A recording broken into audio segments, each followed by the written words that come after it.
Let me explain now what happens during, because we don't actually learn Vipassana itself until day 4. And let me just say to you guys that I had no idea that Vipassana was linked to Buddhism. It's a Buddhist technique, and it's very interesting. If you know me, guys, you've watched some of my story. I've journeyed through, whatever. I went to a Catholic school. I read the Bible when I was locked up in Spain, which led me to become Muslim. I became Muslim. I read the Quran. I was like, this ain't for me. I got hold of the Baghdad Gita, and then I came out, and then I just started merging with the Hare Krishnas. Now I've got a Hare Krishna tattoo on my neck, and I just spent 3 months in the Hare Krishna temple. However, people have always asked me, yo, what about Buddhism? And I was always like, I don't know, for some reason, it hasn't come in my path. And guys, I'm not one who jumps on the bandwagon and the spiritual path, I need to learn this, I need to learn that.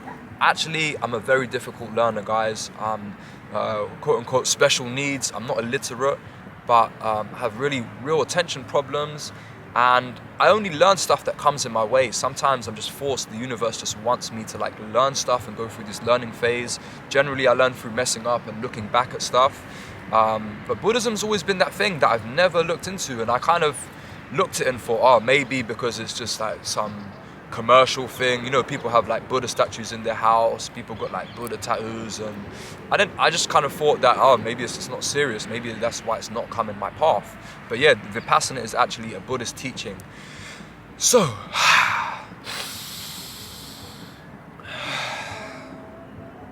what was I gonna say? Yeah, so it wasn't until day 4 we actually began the practice of Vipassana.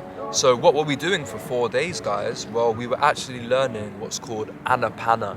And Anapana is basically sitting there in meditation, and we're basically we're breathing through the nostril. Okay, damn, the video just cut off. I don't know where it just cut off, but I think I was talking about some stuff about the Buddhist teaching and why I never came across Buddhism, and I thought maybe because it was some commercial thing, but there's actually a reason why, and it came to me last along my journey. And here I was along this Vipassana retreat, tapping into what's known as a Buddhist technique. So yes, day 4 we learned Vipassana. So what did we do up until day 4? Well, guys, we learned a technique which is called Anapana. So we're all aware of pranayama, the technique of pranayama, which is actually forcefully breathing, manipulating breath to alter our state of consciousness. Vipassana ain't that. Vipassana is just simply observation. And actually, Vipassana means, if I'm correct, seeing reality as it is, not how we want it to be, actually seeing reality as it is. So this is what the practice is all about. It's just literally just observation of self, of breath, sensation, respiration. I'll get to all that stuff and I'll attempt to break it down what actually Vipassana is about. So Anapana is basically, for 4 days, we were just breathing through the nostril.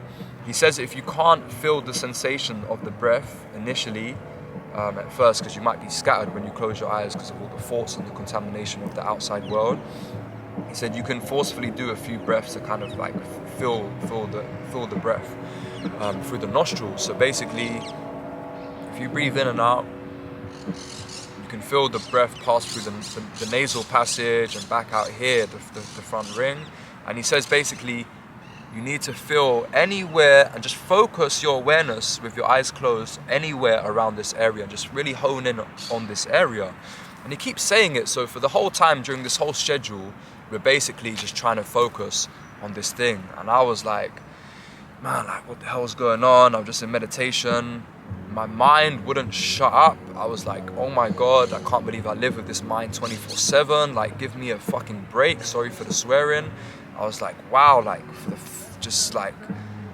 is there gonna be a point where I'm gonna run through it, all the thoughts, and it's just gonna stop? But it just continued, and I tried to focus on the breath, and I think after day 3, he says basically you try and narrow down the awareness to just this small point. So the finer the more refined your awareness is, the better. So we're trying to hone in on the subtle vibration, the subtle sensation of of our being, basically. So that's what we're trying to do in Anapana, is basically just refine our awareness to the subtle vibrations, because guys, we're made out of what's called kalapas, which is subatomic particles.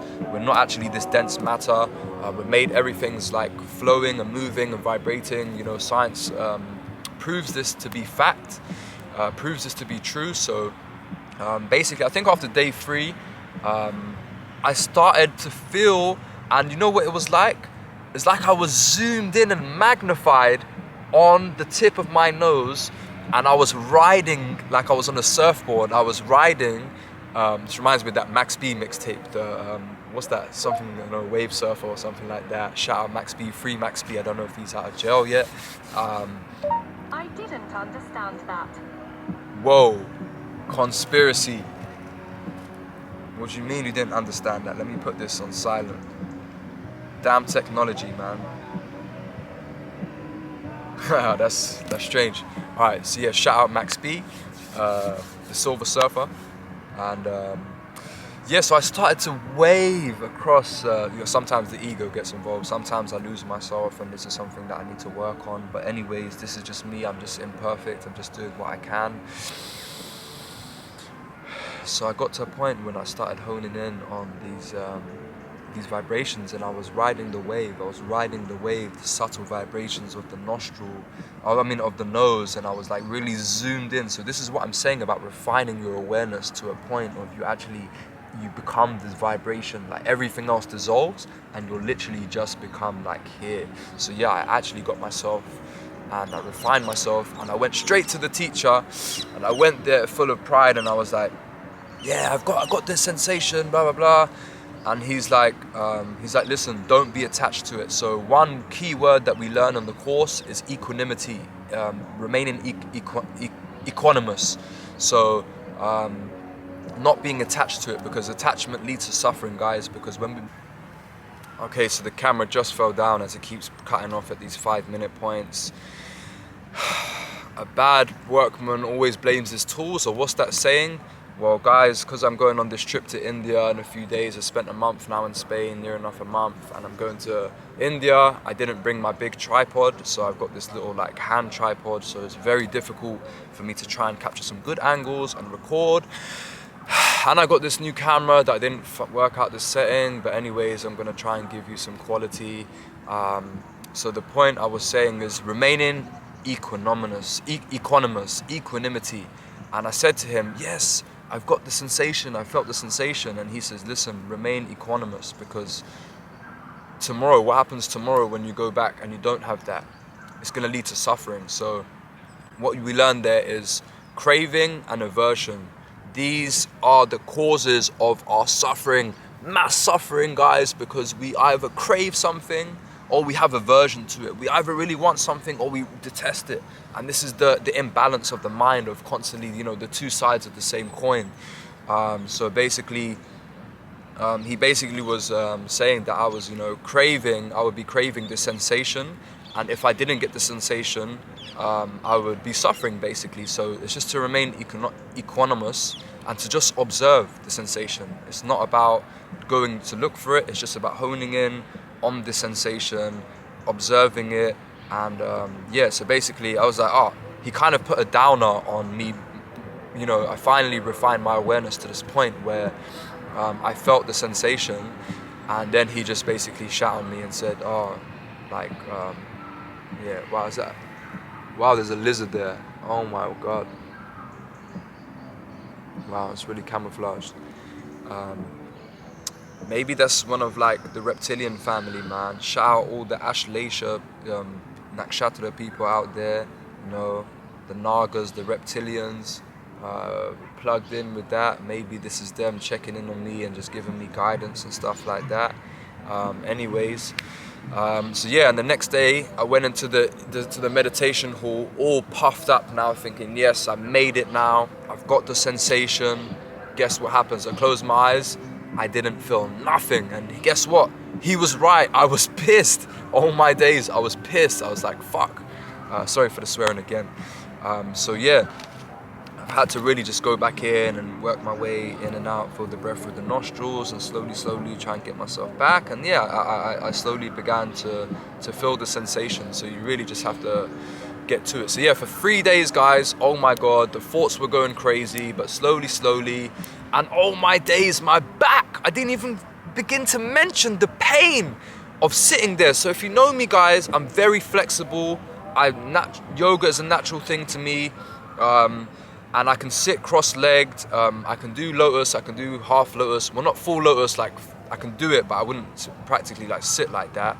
But I can sit in half lotus, and I thought that this was the position to meditate in. But my leg, after sitting them 1 hour, strong determination, was just becoming numb, because if you sit with your leg on top like that, there's a part which is like being suppressed.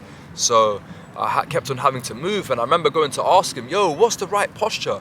And he wasn't freeing it up to me, man. And I remember the next time I went into the hall, I quickly caught a glimpse of how he sits, and he sits open legs. So we've got to move the camera now, man.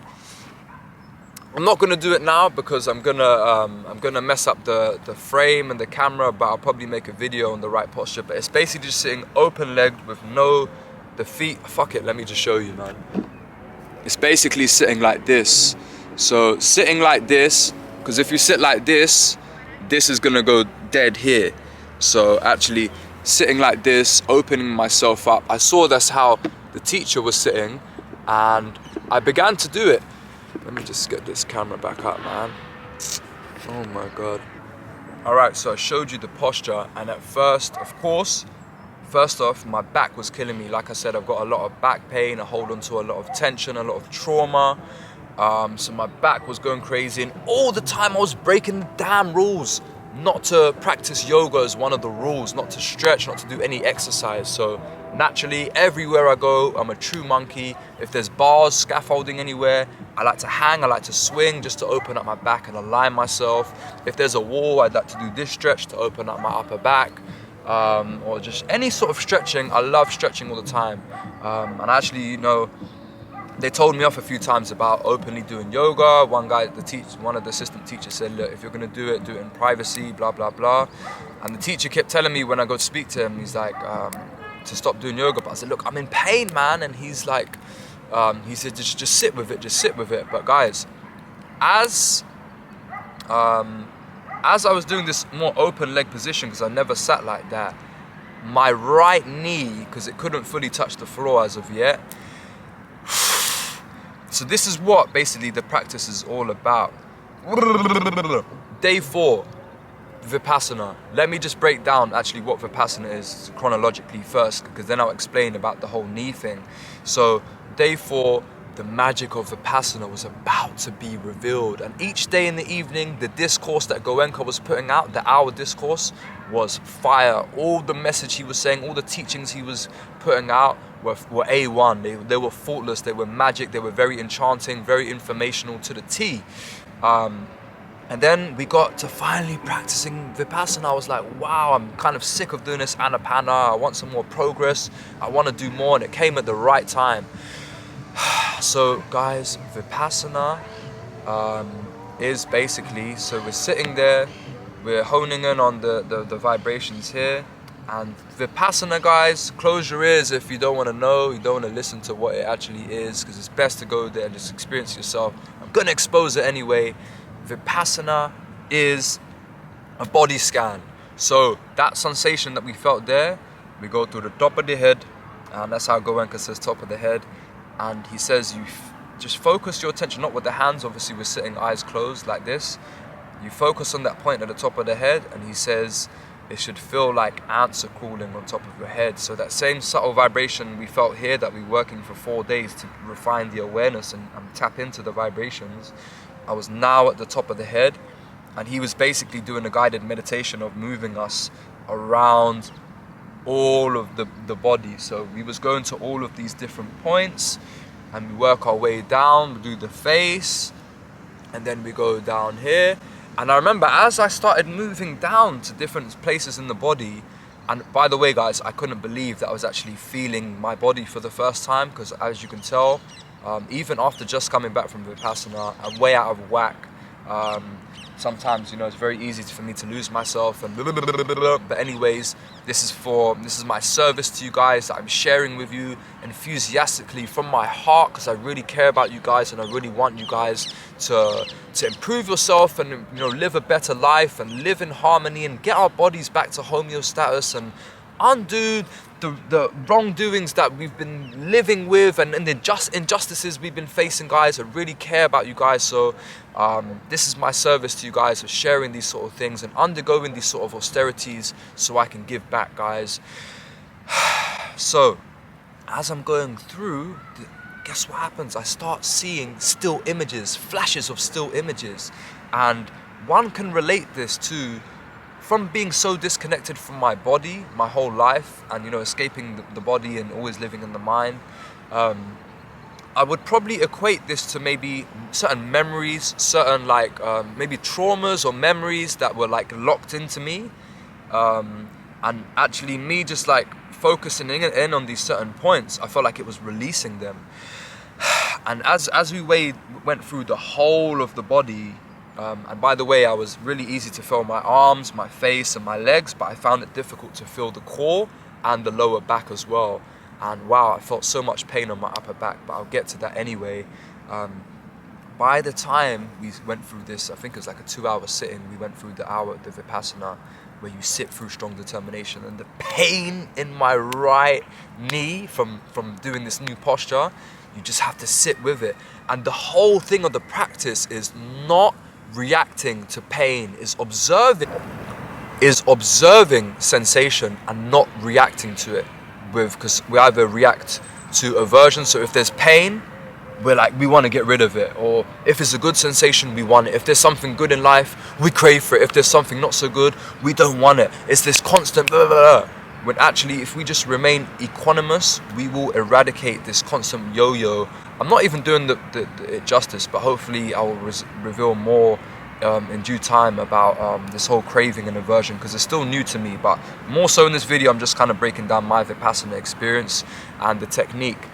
So basically, when we're sitting in this meditation now, so as you know, the days are going on, I'm doing this technique and I'm scanning through my body, and as I'm scanning through, there's pain going on in my right knee, there's pain going on in my upper back, but it's not to focus and be pissed off and move. It's remaining still in these moments and just keep going with the scanning of the body, because anicca, anicca, anicca, all things are impermeable. Impermanence is a thing, guys. Anicca is what he preaches, is the most used words he says on the course. Anicca, anicca, everything is impermeable, everything is constantly changing. That is the nature of life itself. Everything comes and goes. So the pain, it comes up, it comes to the surface, it arises, and if we just observe it, surely enough it will go. If we just stop paying attention, it will go. And guess what, guys? Slowly but surely my right knee went down and I was able now, and I aced this. Now I can sit open leg, which is quite a big thing for me, you know, vulnerability issues and all of that, opening myself. Now I can comfortably sit cross, like open leg like this.